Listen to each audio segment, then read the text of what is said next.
when Pharaoh let the people go, God did not lead them by the way of the land of the Philistines. The way of the land of the Philistines is a technical term. Way means road. It's just the Hebrew word for road. And it has that name in lots of Egyptian documents, the road of the land of Philistia. There's still a road there. They just paved over it. It's the same road. It's only 70 miles. When you're in the Nile Delta, you don't have far to go to be in Israel. It's only 70 miles to the Gaza Strip to get within the borders of biblical Israel. So they could have had a real short journey. And I'm sure that when they heard that they were leaving, what did they think? That's where they were going. Yep. We're going to go up the road, along the ocean, with the ocean to our left. 70 miles, let's see. How many miles a day? Flocks now, herds, kids. 10 miles a day, that's what I think. I'm sure they thought in a week or two, what? Be there. We'll be there, we'll have the land, and everything will be wonderful. But they went down the Wadi Tumalat. They turned south and they went down the ravine. Now there had been an ancient river there, but the river was long since dried up. And they were going down this canyon toward the lakes, towards Great Bitter Lake. Now the lake has been drained off because of the Suez Canal, but the outlines are still there. And the problem is that when you got to the end of the canyon there, the Egyptians had erected a series of forts to protect the frontier from the roads coming in from the Sinai Peninsula. Now the Egyptians had control of the Sinai Peninsula. There were gold mines there, and copper mines, and jewel mines, and they were working them, and they had slaves there. Some of those slaves lived and died in the mines. They never came up, never saw the sun. Lived their entire lives and died in the mines. Never even came up to see the air. That's a miserable thought, isn't it? In any case, they were going down the canyons. And at the end of that canyon, there was a fort. Migdol means fort. Migdol isn't a place, it's a thing. It's a fort. So they got there and they couldn't pass the fort. Now you see, when you're in a canyon with a big fort at the end of it, you've got a problem. And on the other side of the fort there was this tidal basin. Now this tidal basin business is going to figure into the story. I'm going to try to tell you what happened without bringing Cecil B. DeMille in here, and at the same time not having you so frustrated that it doesn't accord with what you thought happened that it outrages you. Let's try to take this slowly. You have to have lived around tidal marshes to know how dangerous they are. In addition, the Egyptians were afraid of the water. Why?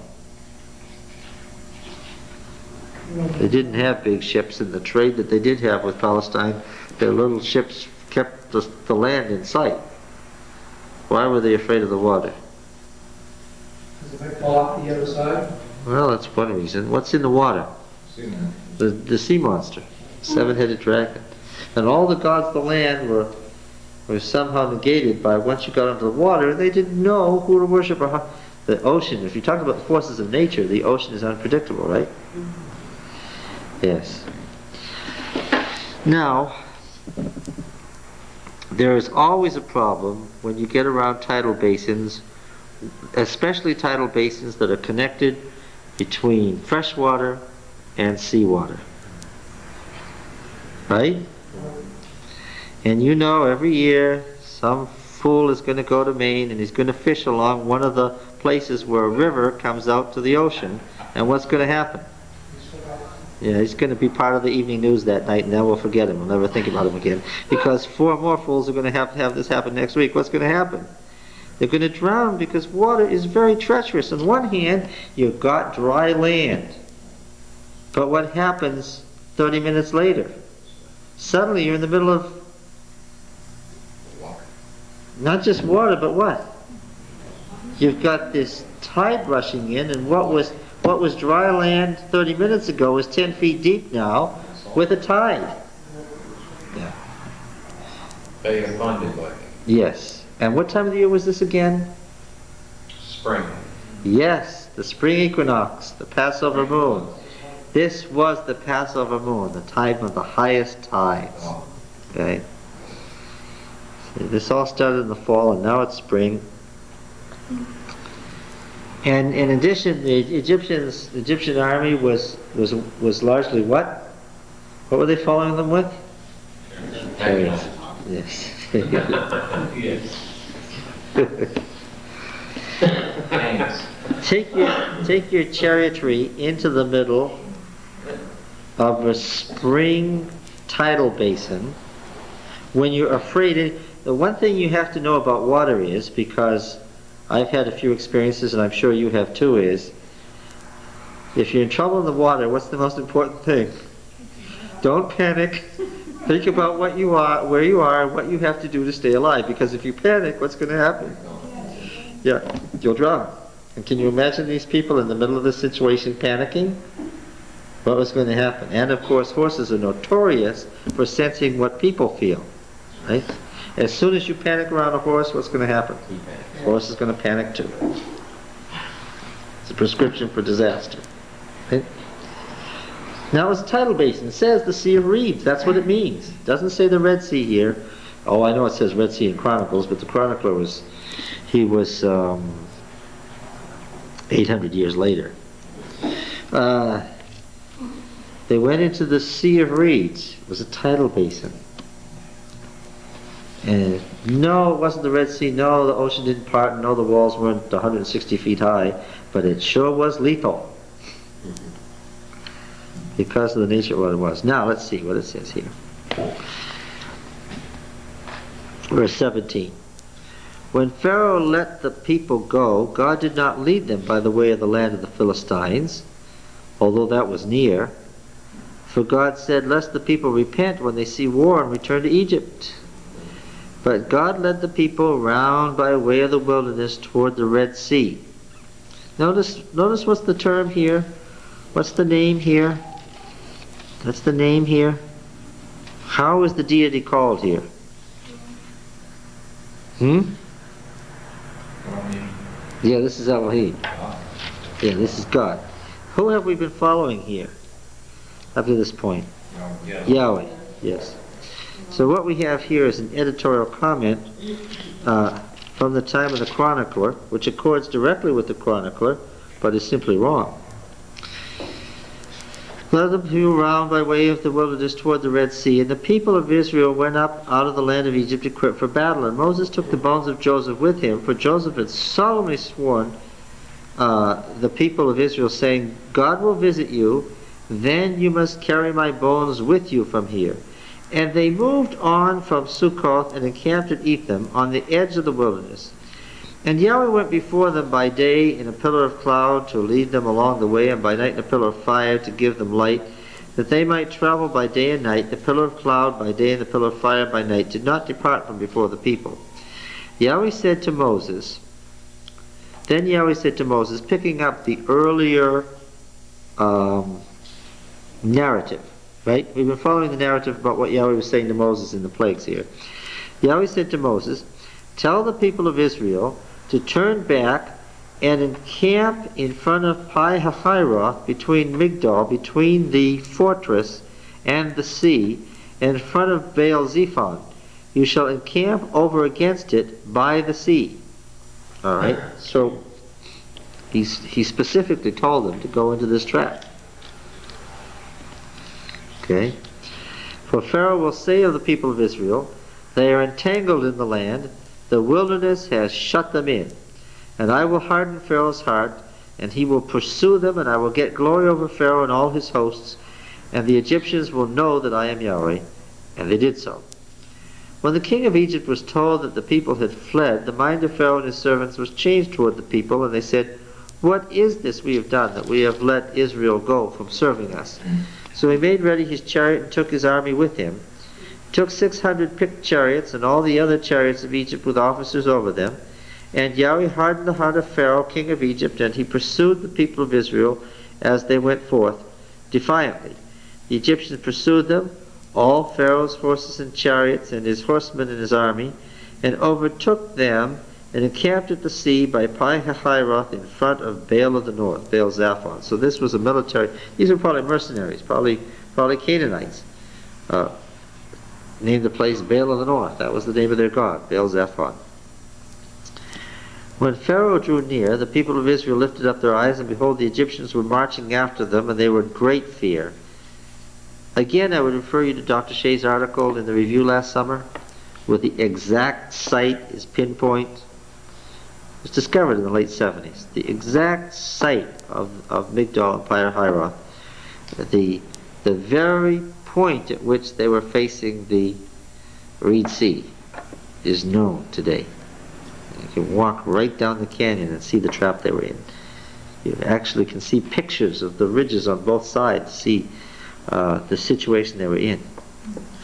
The people of Israel cried out to Yahweh. They said to Moses, "Is it because there are no graves in Egypt that you've taken us away to die in the wilderness? What have you done to us to bring us out of Egypt? Is not this what we said to you in Egypt? Let us alone to serve the Egyptians? But it would have been better for us to serve the Egyptians than to die in the wilderness." Moses said to the people, "Fear not, stand firm, and see the salvation of Yahweh, which will work for you today. For the Egyptians whom you see today, you shall never see again. Yahweh will fight for you, and you have only to be still." Great line. Yahweh will fight for you, and you have only to be still. Now, he wouldn't do it if they wouldn't be quiet. That was the condition. They had to stop screaming for help here. Yahweh said to Moses, "Why do you cry to me? Tell the people of Israel to go forward." It's like God said to Moses, "What's the problem here? Why are you even asking me what to do? Lift up your rod." He's sort of saying to Moses, "Do you have a rod? What did you just do? You destroyed Egypt with this rod. You know what you're supposed to do. Don't be crying to me about it." He's placing Moses' responsibility to get them moving.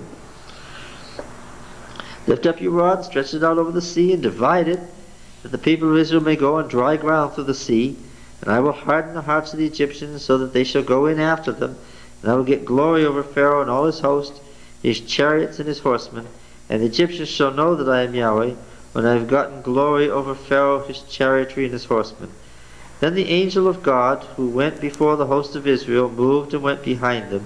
And the pillar of cloud moved from before them and stood behind them, coming between the host of Egypt and the host of Israel. And there was the cloud and the darkness, and the night passed, without one coming near the other all night. Then Moses stretched out his hand over the sea. Yahweh drove the sea back by a strong east wind all night, and made the sea dry land, so that the waters were divided. That tells me how deep it was. If it was 160 feet deep, boy, that would have been quite a wind. Nobody would have got across there, because as soon as you took a step, it would have been flying up into the air. It's a tidal lake. That's what it was. And the people of Israel went into the midst of the sea on dry ground, the waters being a barrier. Please, the word means barrier. Don't leave the word wall there, because then what do you have to have if you read it as wall? Then you have to have... Yes, you got to have these high... On the top. Yes. What did you say this was on? The word is barrier. Yeah, but what was the, before that? You mentioned something about that. That was a tidal what? A tidal basin. Okay, again, the same basin. Right. I'm sure the ground they were walking on that was dry was a sandy sandbar, soon to be covered by water. The people went into the midst of the sea on dry ground, the waters being a wall to them on the right and the left, a barrier on the right and the left. So it was parted by the wind. The tide was coming in. The wind was blowing strong enough from the east to keep the tide from overflowing this thing that they were passing over. But when the wind stopped, what? Okay, the Egyptians pursued and went in after them into the midst of the sea, all Pharaoh's horses, his chariots, and his horsemen. In the morning watch, Yahweh in the pillar of fire and cloud looked down on the hosts of the Egyptians and discomfited the hosts of the Egyptians, clogging their chariot wheels so that they drove heavily. And the Egyptians said, "Let us flee from before Israel, for Yahweh fights for them against the Egyptians." Yahweh said to Moses, "Stretch out your hand over the sea, and that the waters may come back on the Egyptians, on their chariotry, and on their horsemen. Now, on the morning watch here, the morning watch is when? When is this? Huh? No. No. What? It's really early in the morning. Yes, it's the darkest hour before dawn. In the early evening, they sat there, nobody doing anything, but God actually sent Israel into the ocean in the middle of the night. And then, at the darkest hour before dawn, he removed the barrier and what? The Egyptians. I have a question. Yeah. Tidal basins, unless they're in real areas like Fundy Bay and have unusual tides, but normal tides run around 4 to 6 feet high. How do we relate that to, of course, their Cecil B. DeMille's the tide going over top of them, and 4 feet, man would not drown. You shouldn't drown in a 4-foot tide unless two things happen. You fell down, the armor kept you there. Yeah, and of course, in 4 feet of water with the tide moving fast, what do you have to know how to do? It's very simple, but you still have to be able to do it. You have to at least know how to dog paddle and stay on top of the water, right? You have to remember that people have survived for days in the water, right? As long as what? As long as they stayed on the top of it. Now, if you belong to a culture that's afraid of the water, anyway, and this was impetuous on their part to go into this thing, and you've heard this, that you can drown in half a cup of water if you don't know what you're doing, and they're heavily laden, and the water was coming in on them, and what did they do? But John, the water's being held back by the wind. It wasn't being held back anymore. Wouldn't it come in greater depth? That's all I'm saying. I'm sure it was swifter. I'm sure it was swifter. And suddenly they found themselves in the middle of an incoming tide, and clearly they panicked, and that's why we find their bodies later. And portions of this area too, this is not a 4-foot tidal basin either. Portions of that area are much deeper than that. Yes. Well Depends below on 20 feet. Depends on where across the Great Bitter Lakes they went. Okay, exactly where. This was an extension of this was an extension of the end of that arm of the Red Sea. Yeah, it's right where freshwater and seawater meet in the tidal basin, and I know that it's the tide that got them. You know how I know that? It says so. Right? Verse 26. Then Yahweh said to Moses, stretch out your hand over the sea, that the water may come back on the Egyptians, upon their chariots and on their horsemen. So Moses stretched forth his hand over the sea, and the sea returned to its wonted flow when the morning appeared. And the Egyptians fled into it, and Yahweh routed the Egyptians in the midst of the sea. The waters returned and covered the chariots and the horsemen and all the hosts of Pharaoh that had followed them to the sea. Not so much as one of them remained. But the people of Israel walked on dry ground through the sea, the waters being a barrier to them on the right and the left. Thus Yahweh saved Israel that day from the hand of the Egyptians, and Israel saw the Egyptians dead on the seashore. I know that it was an incoming tide that they drowned in. That's especially ironic. It wasn't an outgoing tide sweeping them into the Red Sea. It was what? It was an incoming tide that deposited the bodies on the shore. You see? It does describe exactly what happened. Yeah. You'd wonder why those some of them wouldn't survive. No, I don't wonder. How many of them could swim? Well, some surely. No, you didn't listen to what I said. In a culture where if you step into that water, who's in control?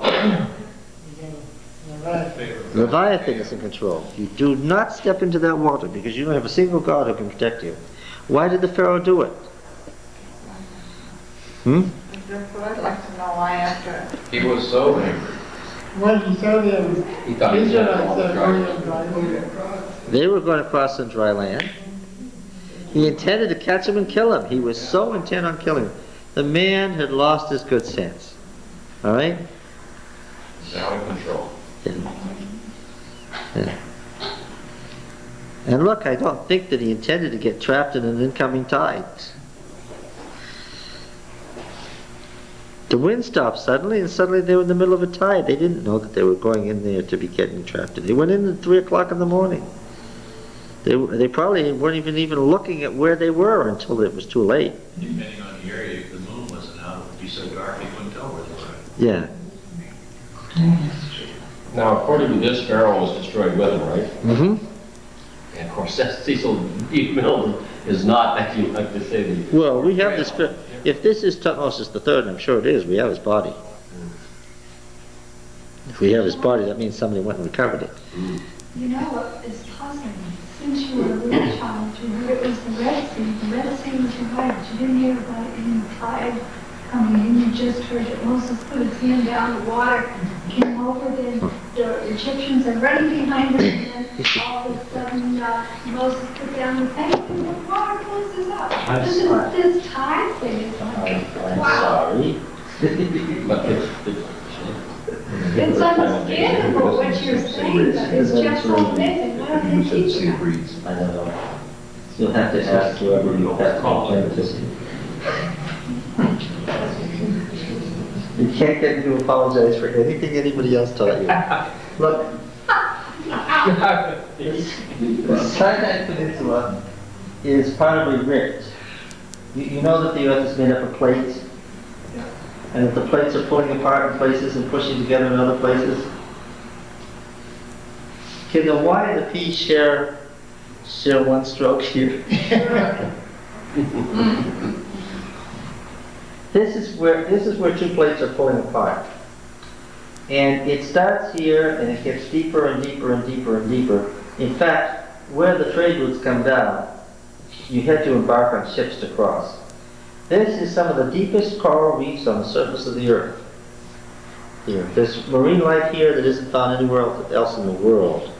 This goes all the way down the east coast of Africa, and it comes out in a rift where Victoria Falls is. That's where the rift ends.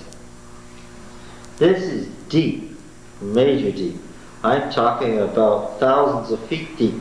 No wind blew it open, and even if it had blown it open, you know what? You couldn't cross it because there are coral canyons thousands of feet deep. This is not, they did not cross the Metis. They crossed the lakes here. And actually what they did was, they crossed like this, right into the Sinai Peninsula. They went down to Wadi Tumla, which is and here was the fourth. Okay. Yes. Now then. We're going to find out if this is true by reading the Song of Moses in chapter 15 also.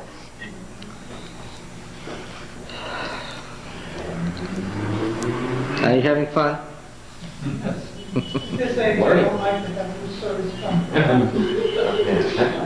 I think we can stoop to so much of the traditional education we get. Yeah, well, we have religious tradition. Not just the Catholics. We have one or two traditions of our own. Now then, let's see. Moses and the people of Israel sang this song to Yahweh, saying, I will sing. This is a very ancient song, and it has ancient Hebrew poetry. There are a few passages in the Old Testament where the poetry is really difficult. Even scholars spend long periods of time on Exodus 15 because this is really ancient. This is the song itself. This has been retained. This is the real song. Okay? I took a course in early Hebrew poetry at Harvard, and we spent weeks on this. Very, very interesting. We're not going to go into the details. I will sing to Yahweh, for he has triumphed gloriously. The horse and his rider. Well, not really. The horse and his chariotry or charioteer he has thrown into the sea. Yahweh is my strength and my song, and he has become my salvation. This is my God, and I will praise him, my father's God, and I will exalt him. See the couplets? Yahweh is a man of war. Yahweh is his name. Pharaoh's chariots and his host he cast into the sea, and his picked officers he sunk in the Reed Sea. The floods cover them. They went down in the depths like a stone. Thy right hand, O Yahweh, glorious in power. Thy right hand, O Yahweh, shatters the enemy. In the greatness of thy majesty thou overthrowest thy adversaries. Thou sendest forth thy fury, it consumes them like stubble. At the blast of thy nostrils the waters piled up. The flood stood up in a heap and congealed in the hearts of the sea. This is coming out of God's nostrils now. This is poetry now. What's the east wind? It's the wind blowing out of his nostrils. Yes. The enemy said, I will pursue, I will overtake, I will divide the spoil. My desire shall have its fill of them. I will draw my sword, my hand shall destroy them. Thou didst blow with thy wind, the sea covered them, they sank as lead in the mighty waters. Who is like thee, O Yahweh, among the gods? Who is like thee, majestic in holiness? John, excuse me, wouldn't that sound like it was deeper than 4 feet? No, not at all. Sank. They sank. That's how they drowned. They sank. You could stand up in 4 feet of water. A heavy tide and you're on sand. And maybe not then. And if it's coming in fast, you gotta have good feet on it. You know, I got to slip once with Remember Estelle at Overcoat. I think what has happened, we so want to be sure it's a miracle of God rather than something of nature, so you built up that wind part in the water. Well, it says it here. It's just that we have to see what it is that it's saying. Who is like thee, O Yahweh, among the gods? Who is like thee, majestic in holiness, terrible in glorious deeds, doing wonders? Thou didst stretch out thy right hand, the earth swallowed them. And there, now look, we're reading poetry. Don't try to draw out of poetry. Don't literalize every poetic line. Okay? The earth didn't swallow them. Now this is gulping. And the wind didn't come out of God's nose. Unless there was a big nose over the sky there and there was wind coming out of it. Symbolic. Yes, that's right. That's what poetry is. So don't take one line out of it and make it literal and say, well, all right. God was there with his nose. Yes. Look, this is, and what if I told you about poetry operating on multiple levels, right? Is this writing history? Is it writing symbolism? Is it writing theology? Well, it's writing all of those. After all, what does Yam Suf mean? What does Yam Suf mean anyway? Sea of reason. Yeah. Yeah. Except that Suf and Soph are the same word. Okay? The vocalization is the same word. This means reed, and this means annihilation or destruction or obliteration.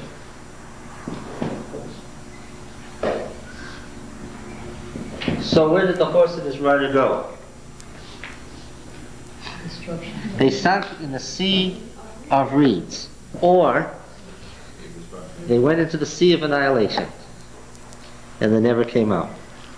But which does the poet mean? Both, of course, obviously. That's what poetry is. For my unnatural portions, east to west, if they are going east, that means that the wind would be directly at them from across. That's right, in their face, exactly. All right, you're in a canyon, and under normal circumstances, it would be at your back, coming down the canyon across the That's right. This So was, what you're saying to me is, somewhere along the way, the Lord turned the wind around and blew it right back up the canyon. just like we had with the locusts, Okay. right? It's blowing one way to get them and the other way to get rid of them. All right. Verse 13 now, this is very interesting. Thou hast led in thy steadfast love the people whom thou hast redeemed. Thou hast guided them by thy strength to thy holy abode. The peoples have heard, they tremble. Pangs have seized on the inhabitants of Philistia. Now the chiefs of Edom are dismayed. The leaders of Moab, trembling seizes them. All the inhabitants of Canaan have melted away. Terror and dread falls upon them. Because of thy greatness, the greatness of thy arm, they are still as a stone, till thy people, O Yahweh, pass by. till thy people pass, whom thou hast purchased. Thou wilt bring them in and plant them on thine own mountain, the place, O Yahweh, which thou hast made for thy abode, the sanctuary, O Yahweh, which thy hands have established. Yahweh will reign forever and ever. Now, this does not mean the sanctuary in Jerusalem, of course. That's far in the future. This means the sacred mountain where they were headed. Mount Sinai, wherever that is, or whatever that is. Okay? For when the horses of Pharaoh with his chariots and his horsemen went into the sea, Yahweh brought back the waters of the sea on them. The people of Israel walked on dry ground in the midst of the sea. Then Miriam the prophetess, the sister of Aaron, took a timbrel in her hand, and all the women went out after her with timbrels and dancing. And Miriam sang to them, Sing to Yahweh, for he has triumphed gloriously. The horse and his rider he has thrown into the sea. Now we've got two traditions here. The superscription to the song, obviously not written at the time, 15:1. Chapter 15:1 says, who wrote the song?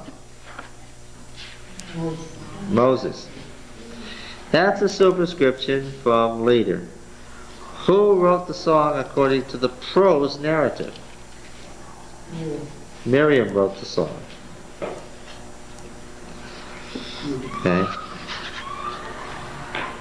Did you catch it? Did you all catch it? The psalm, Exodus 15, is the song of Miriam. The superscription is wrong. Well, is there a song of Moses? I heard in Revelation about the song of Moses and the Lamb. Is there a song of Moses too? It might have referred to this, but I don't think so. I think it's referring to the song of Moses in Deuteronomy 32 for technical reasons.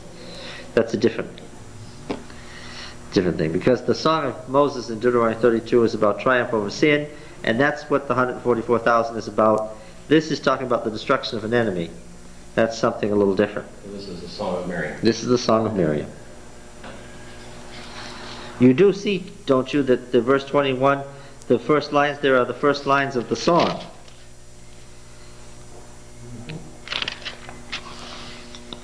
All right.